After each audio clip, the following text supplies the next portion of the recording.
Are you thinking about buying a home, but you don't know where to start? Well, let's fix that.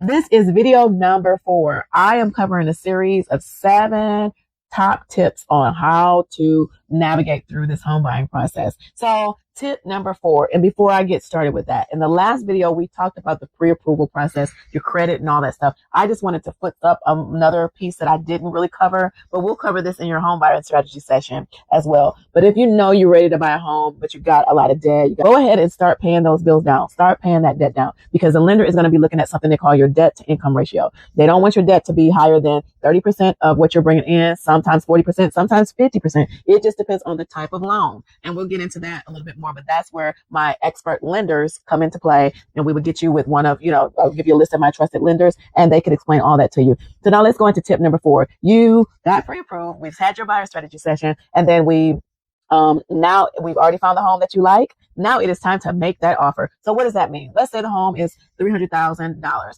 doesn't mean that it's going to be worth $300,000.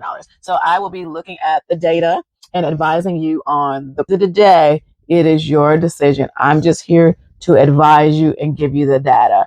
And then also, all of that's negotiable. Doesn't mean that because the house is $300,000 and maybe it's worth $300,000, depending on how long it's been on the market, depending on a lot of other entities. Discuss what a good price would be for you to offer based off your pocket, based off the circumstances and the situation. And then also there's terms that are contingent. Let's say you're selling a home. So this deal is contingent, meaning that if your home doesn't sell, if it falls through, God forbid, then you can be released from this contract. But that's something that we can put in the contract, that it will be contingent upon the successful sale of your home. Also, we'll have to get a home inspection as well. And we'll be discussing that in a later video.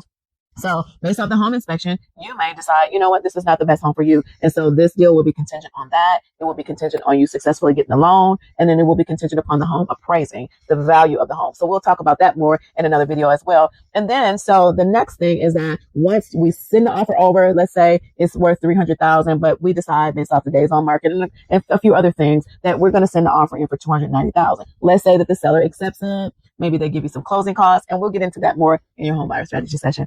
However, so in this instance, they've accepted your offer, and now earnest money. You'll have to deliver the earnest money to the other side, either to the seller's agent's office or to the attorney, and we'll talk about that more. 1% of the value of that home is usually the standard, but that is negotiable as well, and that we can put in the offer as well. So if you are ready to get started, just go ahead and DM me, or there's a link below, a form that you would fill out. Just put that link in your browser and then fill that form out, and myself or one of my team members will reach out to you to book your free home buyer strategy session. I'm Sondretta Green, licensed in Tennessee and in Mississippi, and I look forward to being your advisor in this home buying process.